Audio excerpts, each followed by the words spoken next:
Today's spooky spot, we're having a look at the Archie McPhee Halloween mini decorations. You have 11 spooky glow-in-the-dark paper decorations inside this tin. This is a tin, ladies and gentlemen of the jury. This is a metal tin. On the back, we have 11 spooky glow-in-the-dark paper decorations that you can put on display. They're not very big. No, they're not, but you can still put them on display. Let's go ahead and take our knife, Old Red. We're going to cut the wrap on it. Just get to the corner there. Just enough that you can get your finger on there and you can open it up.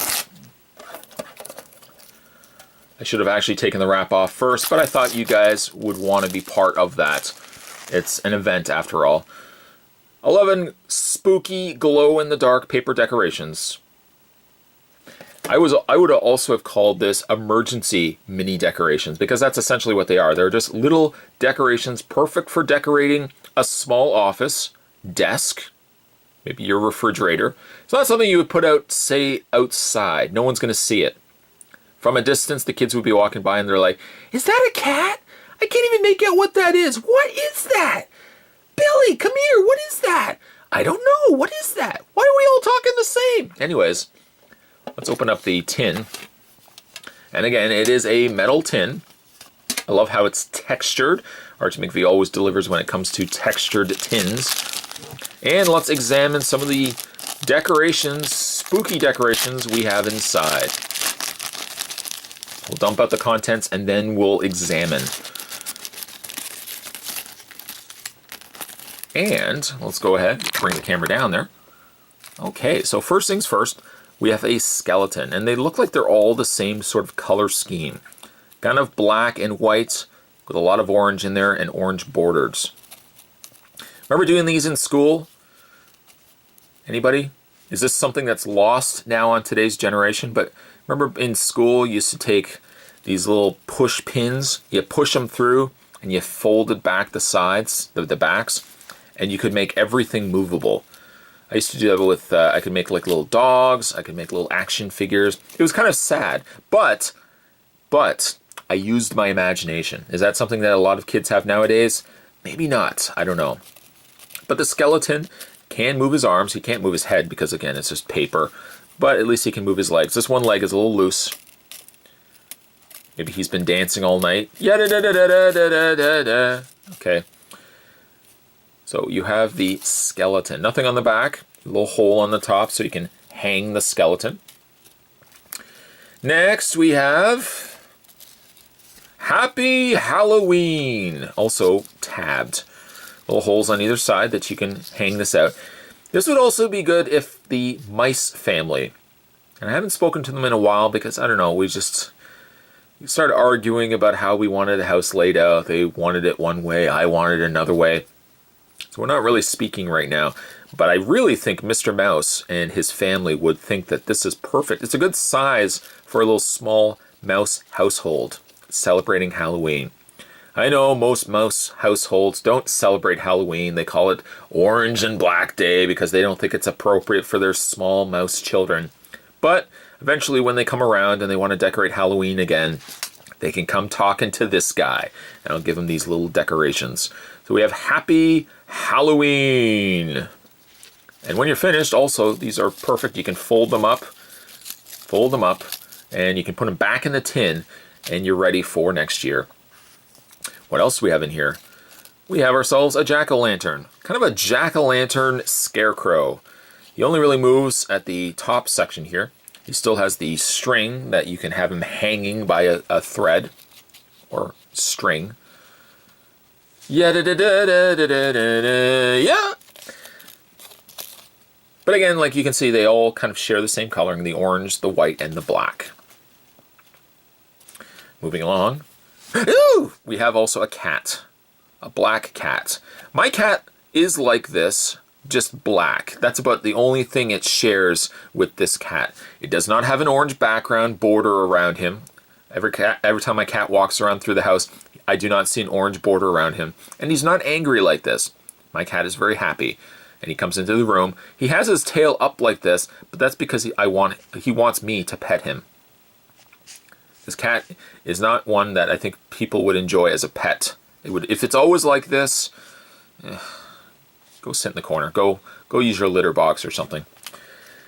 We also have a witch, complete with broom. Basically, all these stereotypical things that a witch should have is in this decoration. Witch shoes, or like the old style shoes. The buckle style. I used to have a pair of buckle style shoes. Don't laugh. Also the broom, the witch hat, the pointy nose, the pointy chin. Yeah, it's all there. It's all covered. Apparently she also has a scarf. I guess it gets cold when you're flying. Apparently my witch sounds like a pterodactyl. Next, we have the devil's head. Which kind of, when you think of the devil, you kind of think of this face. Which I believe I've seen on hot sauces and other things. That pointy mustache. Sharp teeth, very pointy chin. A hairy chin there. And we also have a bat. No, bat doesn't sound like that either, Spot. We also have a skull with candle burning over top of his head. He's looking up. I would be looking up as well if I had a candle burning on my head, dripping hot wax down my forehead. Again, a little string at the top, you can hang him up. For those enthusiasts who love bats, but love their bats a little bit bigger, we have the smaller version, and then we have Papa Bat. Papa Bat, little baby bat, or big brother bat, little brother bat. We also have a spider. Could maybe be a black widow, could be a tarantula. It doesn't really have a tarantula look to it, more like a black widow. And finally, much giant spider. At least much bigger of a spider than this one. It's the same look of the spider, although this one is outlined in white. I can tell you, I have not seen an outlined spider. Not that it would make it that much scarier, because spiders are pretty freaking scary to start off with, but if it had this little border to it, no, I don't think so. I don't think so at all. Now these also glow in the dark, so let's, for example, hold one up to the light. Hold. And what we'll do is we'll cut the lights and see if these actually glow in the dark. Well, they do glow in the dark and they don't. They do in the sense that I can see it, but you probably can't see it at all. The spider, for example, is outlined in now a green border. Yeah, I know. You don't have to say it. I know. You can't see it. We had a look at some pretty fun little decorations. Again, they're just cardboard. There's not really much to be said for them, but you know what? For the size that they are, they're good for decorating a little mouse house. Don't worry, they'll come around sooner or later. Or like a little office. If you want to put them kind of around your monitor, you can be that person, that girl that always celebrates the holidays. People walk by.